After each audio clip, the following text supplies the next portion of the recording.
Together, we will make America strong again. We will make America proud again. We will make America safe again. And yes, together, we will make America great again.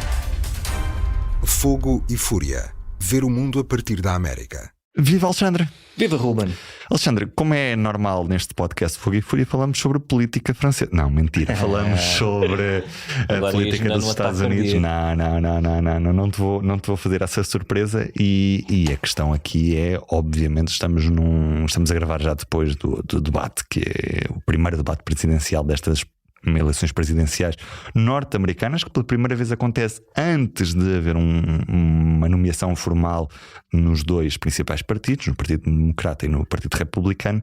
Mas o que nós vimos foi, para quem pode ser mais apoiante do Joe Biden, foi um sinal muito assustador, que é Joe Biden estava apagado no debate, respondia de forma muito lenta, perdia-se no raciocínio.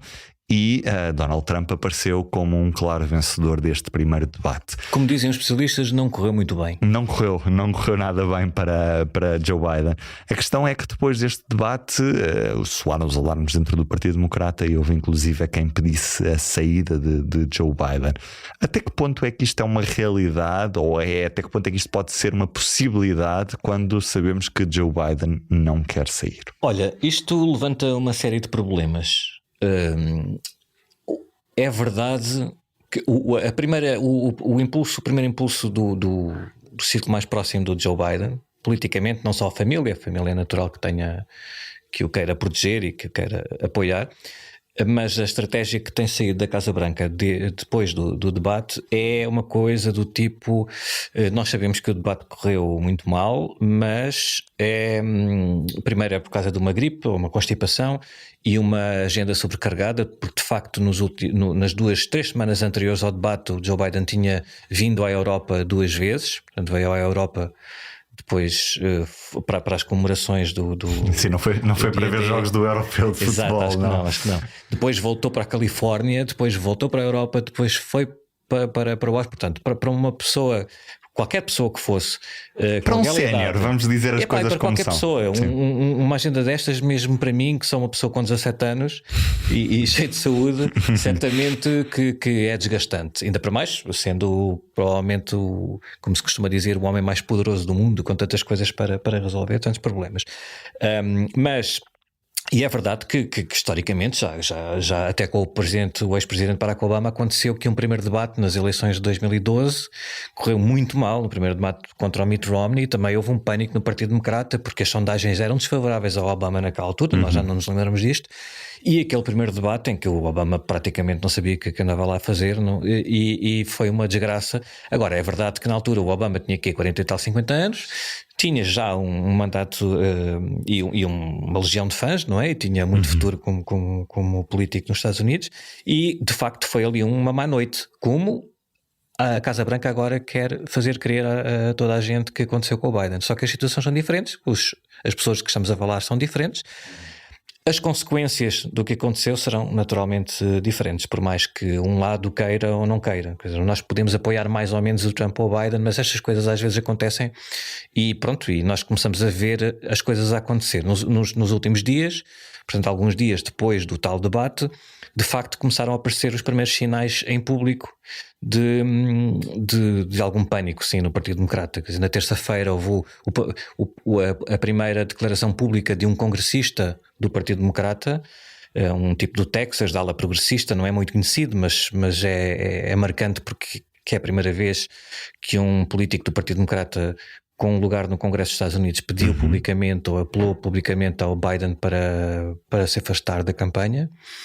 E este congressista que estamos a falar também tem quase a mesma idade do Biden, portanto ele lá terá os seus motivos.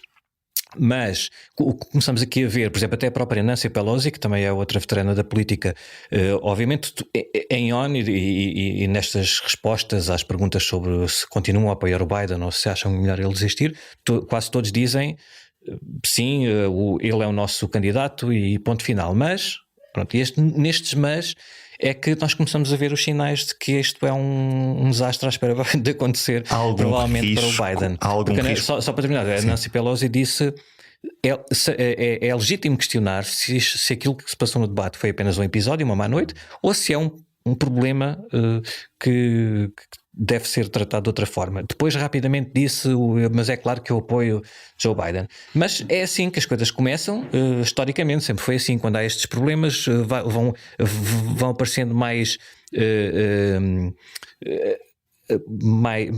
o primeiro é um congressista, neste caso um congressista dos Estados Unidos relativamente desconhecido publicamente a dizer, depois aparece um alto representante a dizer que bem, sim, talvez, mas depois pronto, aquilo às vezes acontece que é imparável depois, não é? Portanto, há um risco de termos uma surpresa na Convenção Democrata? Na Convenção não, eu acredito, o que eu acho mesmo, não é uma questão só de opinião, tipo uma análise, uma opinião informada com base naquilo que está a acontecer neste momento, embora seja ainda muito prematuro fazer qualquer previsão assim a sério sobre o que vai acontecer, mas é bastante provável que não aconteça nenhuma surpresa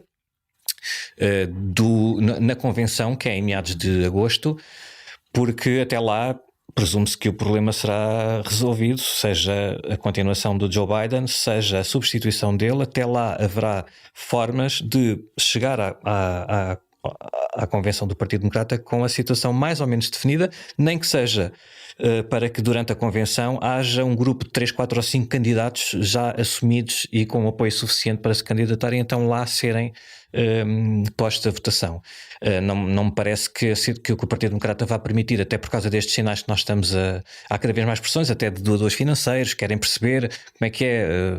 Vamos continuar aqui. E a questão é, Alexandra, se é escolhido um candidato mais à esquerda do que Joe Biden, que é uma figura do centro político, é muito provável que o que aconteça é que a eleição vai extremar ao ponto de muito provavelmente temos Donald Trump como vencedor à partida, porque nós sabemos que Bernie Sanders, por exemplo, não consegue entrar num eleitorado. Eu diria, como eu também eu não sou doador financeiro do Joe Biden, nem sou congressista do Partido Democrata em risco de poder não ser eleito em novembro.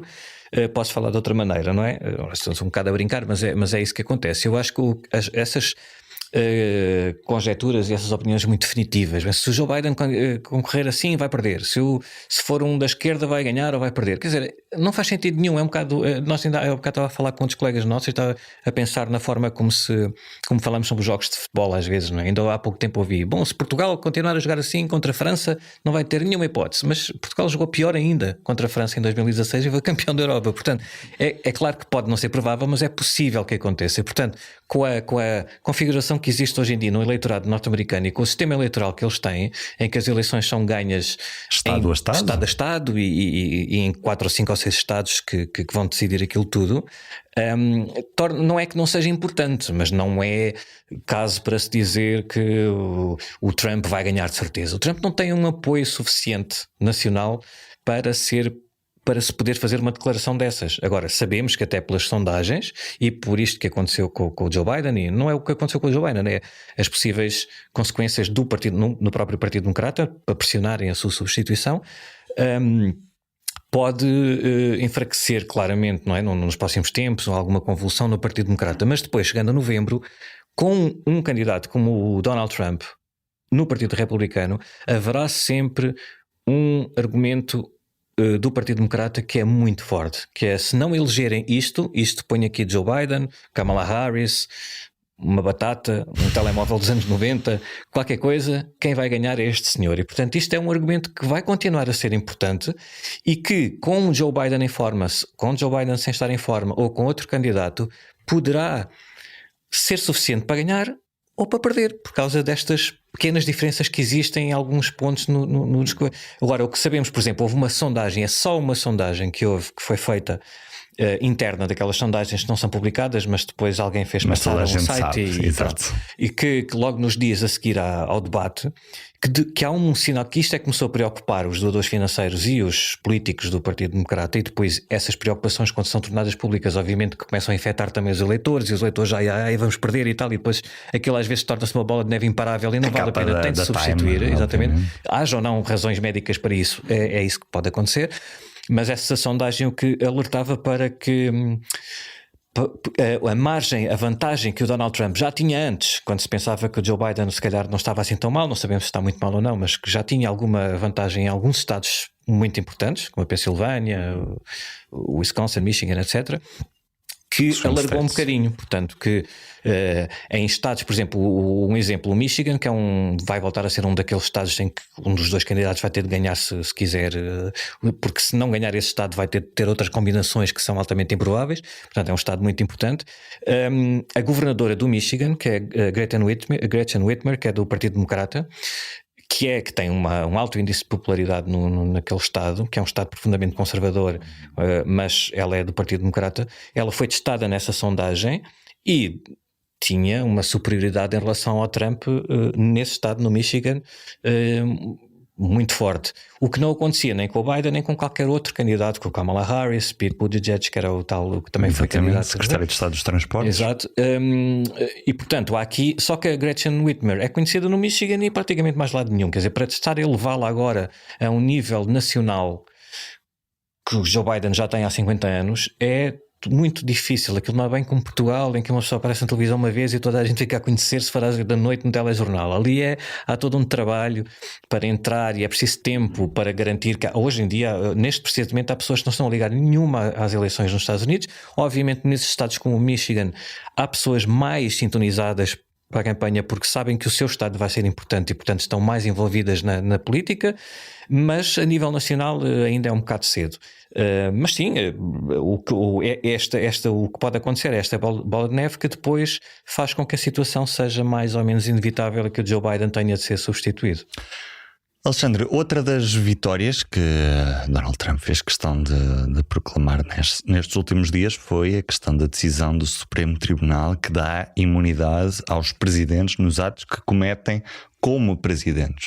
Isto faz-me muito pensar no que aconteceu naquele dia da invasão ao Capitólio e pergunto-te se, por causa dessa decisão do Supremo, Donald Trump pode respirar de alívio porque, afinal de contas, é ilibado graças a essa decisão, ou se aquilo não foi um ato como presidente e por isso Donald Trump poderá ter problemas. Pois, isso ainda é uma coisa totalmente em aberto agora, porque se antes desta decisão nós tínhamos a sensação, não é só a sensação, houve uma acusação que foi deduzida pelo Departamento de Justiça, tem lá as provas que eles dizem poder validar durante o julgamento e portanto não é uma opinião, há testemunhas até da Comissão de Inquérito da Câmara dos Representantes que são testemunhas que falaram em público, há gravações, há vídeos, há declarações, há tudo e mais alguma coisa que é claro que isto é diferente de fazer prova em tribunal num processo de crime, que é preciso provar, além de qualquer dúvida, e fazer prova de que houve ali uma motivação específica e uma intencionalidade. Portanto, isso é outra dimensão. E para o Departamento de Justiça ter deduzido uma acusação, portanto, está plenamente convencido de que pode superar essa barreira num julgamento, que seria o primeiro ex-presidente dos Estados Unidos a ser alvo de um processo de crime. Portanto, isto não é uma brincadeira, isto não é uma coisa, eles são todos comandados pelo Biden para apanhar, quer dizer, à segunda-feira o Biden é um mestre genial que consegue fazer isto tudo, à terça é um velho gaga e senil, pronto, nunca sabemos bem onde é que está a verdade. A questão é que esta decisão do Supremo, que na prática vem pela primeira vez na história dos Estados Unidos esclarecer, segundo a interpretação da maioria dos juízes, de 6 juízes dos 9 do Supremo Tribunal, qual é que é, se o Presidente dos Estados Unidos tem alguma imunidade em relação a processos de crime, depois de sair da Casa Branca. Só para fazer aqui só uma pequena nota, uma outra decisão do Supremo Tribunal, outra composição, obviamente, no princípio dos anos 80, num caso relacionado com o Nixon, que anos antes tinha sido presidente dos Estados Unidos e que tinha sido em que um ex-funcionário, um trabalhador da Força Aérea dos Estados Unidos tinha levado o Nixon a tribunal e queria uma indenização porque o acusava de ter sido responsável pelo seu despedimento e porque ele tinha denunciado falhas na Força Aérea e tal. E isso chegou ao Supremo Tribunal porque era um processo, mas era um processo civil e não um processo de crime, portanto é diferente. E o Supremo Tribunal interveio nessa altura a dizer, e a partir desse momento estabeleceu como princípio que os presidentes dos Estados Unidos são imunes a processos cíveis, portanto para a tentativa de obtenção de uma compensação ou indenização, por atos realizados durante os mandatos. Portanto, isto era, e relacionados com o seu exercício de funções. Portanto, isto era para impedir, segundo a interpretação do Supremo Tribunal, que os presidentes dos Estados Unidos não estejam sempre a pensar se devem tomar esta ou aquela decisão, porque senão ainda vão ter de pagar €1 milhão de indemnização quando saírem. Portanto, isso eles estavam, já havia essa imunidade. O Donald Trump foi condenado em processos cíveis agora, mas por difamação e calúnia de uma antiga escritora, E. Jean Carroll, e uma acusação de abuso sexual, porque não são atos relacionados com o seu mandato como presidente, não? Portanto, isso ele não tem imunidade e não teve. Agora, havia este vazio que, não havendo nada na Constituição, nem nenhuma lei específica que diga textualmente se um presidente dos Estados Unidos é imune a processos de crime, porque imaginemos, os apoiantes de Donald Trump dizem que os presidentes, ou o Donald Trump em específico, porque é isso que se trata, mas já lá vamos, deve estar imune a processos de crime porque, por exemplo, quer ordenar um assassínio no estrangeiro, ou mandar um drone e tal. Então depois pode ser acusado e tal. Tem de se ter cuidado com isso. A verdade é que a falta de alguma direção clara na Constituição e nas leis, com o passar do tempo, quer dizer, há as decisões dos próprios presidentes, as decisões dos tribunais ao longo dos mais de 200 anos de história nos Estados Unidos, levou à interpretação pela grande maioria dos especialistas e dos juristas nos Estados Unidos de que não pode haver ninguém acima da lei nos Estados Unidos e, portanto, um presidente dos Estados Unidos não pode nunca beneficiar de uma imunidade total e absoluta por supostos crimes cometidos durante o exercício de funções do mandato. Era assim que estávamos antes desta decisão do Supremo Tribunal, que na prática o que decidiu foi que os presidentes dos Estados Unidos precisam de algum tipo de imunidade contra processos de crime. Portanto, tem, segundo a interpretação do Supremo, a partir de agora e a partir desta decisão desta semana, um presidente dos Estados Unidos, e isto aplica-se depois de sair da Casa Branca, porque enquanto está na administração não pode de todo ser acusado, portanto não vale, é depois. Mas tem uma imunidade contra processos de crime total e absoluta quando estiverem em causa ações relacionadas com os seus deveres constitucionais, que eles definem mais ou menos, dão alguns exemplos, como a nomeação de embaixadores, o reconhecimento da independência de um país, etc. Pronto, isso ninguém pode levá-lo a tribunal. Depois há uma segunda, e aqui é que começam os problemas, todos os outros, segundo a decisão do Supremo, todos os outros atos que não sejam estes deveres constitucionais, mas oficiais, há uma presunção de imunidade. Portanto, o Departamento de Justiça, o Procurador, quando vai tentar deduzir uma acusação ou investigar uma denúncia de crimes durante a coisa, vai pensar assim: à partida esta pessoa está imune. Portanto, eu vou ter de, para se desfazer esta imunidade em tribunal e convencer um juiz a levar a tribunal uma pessoa que, segundo o Supremo Tribunal, tem uma presunção de imunidade, é toda uma nova fasquia para um procurador e investigadores para conseguirem levar a tribunal. Portanto, isto não fecha totalmente a porta, mas torna praticamente impossível que alguém se queira dar ao trabalho de acusar uma pessoa que tenha este tipo de imunidades. Depois há uma terceira categoria, que são os atos não oficiais ou pessoais, que não têm imunidade nenhuma. Pronto. Isto à partida pode até parecer razoável.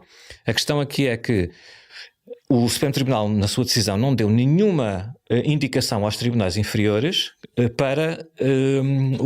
sobre o que é que significam atos oficiais ou não oficiais. Portanto, ao dizerem que os atos... Podemos ter o caso, Alexandre, e deixa-me interromper-te aqui, claro, de um tribunal de um Estado diz que aquele ato é um ato oficial e outro Estado diz precisamente o contrário? Aliás, isto já teve um impacto, porque não havendo nenhuma ideia sobre que, aliás, só para voltar um bocadinho atrás, porque não definiu claramente, o que eles costumam fazer às vezes nas suas decisões é: olha, nós decidimos desta maneira e agora, para os tribunais inferiores poderem ter assim uma noção do que é que estamos para aqui dizer, damos estes exemplos e não sei o quê. Desta vez, para atos não oficiais, não há nada coisa. O que eles disseram, e por isso é que os críticos da decisão dizem que não só esta decisão é muito, muito perigosa para o Estado de Direito nos Estados Unidos, quer dizer, a ideia de que ninguém está acima da lei, não é? Agora poderá haver uma pessoa em particular, o Presidente dos Estados Unidos, que seja o Trump, que está acima da lei em grande medida. Mas os críticos dizem também que esta decisão foi feita à medida do caso do Donald Trump, porque ao tomarem esta decisão, o que os juízes, esses 6 juízes conservadores do Supremo disseram foi que não deram nenhum exemplo do que é que pode não ser considerado um caso oficial, um ato oficial, mas disseram especificamente o que é que tem de ser interpretado como um ato oficial, que é, por exemplo, conversas entre o Presidente dos Estados Unidos e um Procurador-Geral dos Estados Unidos.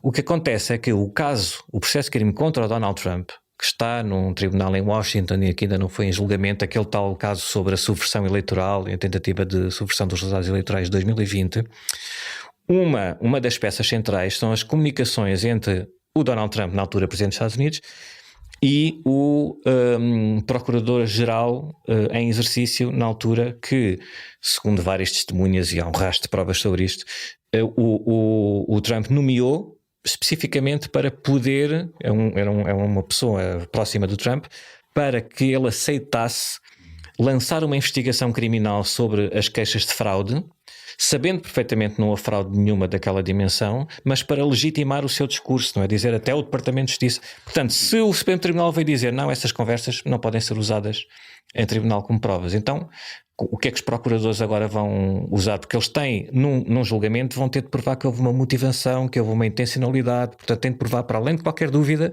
e todas as peças deste puzzle são necessárias para fazer isso em tribunal. Se o Supremo Tribunal vem e diz não, estas aqui não, então também são considerados atos oficiais as conversas entre o Presidente dos Estados Unidos e o Vice-Presidente.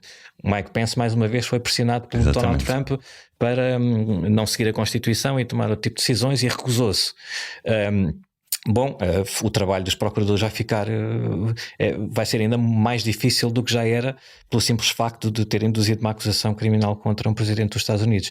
Portanto, agora o que é? Há pessoas já a fazer brincadeiras com isto, porque as 3 juízas que foram nomeadas por presidentes do Partido Democrata, que geralmente nos referimos como as juízas liberais, e os outros são os 6 juízes conservadores, entre os quais 3 nomeados pelo Donald Trump, mas estas 3 juízas discordaram da opinião, obviamente, e no voto vencido que escreveram, pelo menos a juíza que redigiu esse voto vencido, a Sónia Sotomayor, ela deu como exemplo, por exemplo, a partir de agora, segundo aquela decisão, um Presidente dos Estados Unidos pode ordenar uma equipa de elite dos militares norte-americanos para assassinar um rival político. É um ato oficial, ele comunicou oficialmente as coisas, e depois, claro que há sempre os próprios juízes que conservadores disseram isso é um exagero e vai fomentar o medo e tal. Mas não é um exagero, ainda deixa de ser. Claramente o Supremo Tribunal legitimou. Exatamente. Ao dizer, está na lei. Está na lei e, portanto, ele não pode ser. Agora, depois há proteções, mas isso não são proteções legais. Por exemplo, alguns analistas que acham que não se deve exagerar assim tanto esta decisão, dizem, sim, o Presidente em teoria agora pode ordenar o assassínio de um político, mas alguém vai ter de assassinar esse rival, e essas pessoas estão expostas a assassinato. Então, mas isso é estar à espera que não haja malucos suficientes para isso, e parece-me que aquele país tem malucos suficientes para nós podermos recear o pior. Portanto, não há nenhuma. O que está aqui em causa é que já não há nenhum impedimento legal ou uma ameaça. Uma pessoa é eleita para a Casa Branca e, quer dizer, em parte o seu trabalho também está um bocadinho como outra pessoa qualquer. Eu não posso cometer assim crimes porque posso vir a ser acusado, não é? Isto que significa estar num Estado de Direito. Se bem que se forem órgãos policiais, o Estado tem o uso legítimo da força, não é? Portanto, sim, mas tem de ser sempre dentro dos limites legais, e se não forem, alguém há de ser penalizado. Depois pode haver imensos problemas, que não foram feitas as provas não foram suficientes, os advogados são incompetentes, o juiz é parcial, seja o que for. Agora, ninguém deixa de ser, ninguém tem à partida, ou ninguém tinha nos Estados Unidos até agora, até esta decisão do Supremo Tribunal, claramente um manto de imunidade anterior a qualquer decisão. Quer dizer, a pessoa vai para a Casa Branca e já sabe, se eu cometer um crime, se for uma comunicação, se for através de uma comunicação ou um ato oficial, eu não posso ser acusado em tribunal. Portanto, isto nunca, não acontecia até agora nos Estados Unidos e passou a acontecer. Alexandre, está feito por hoje. Voltamos talvez daqui a 15 dias. Talvez, 15 dias. Em princípio, sim. Aquele abraço. O público fica no ouvido.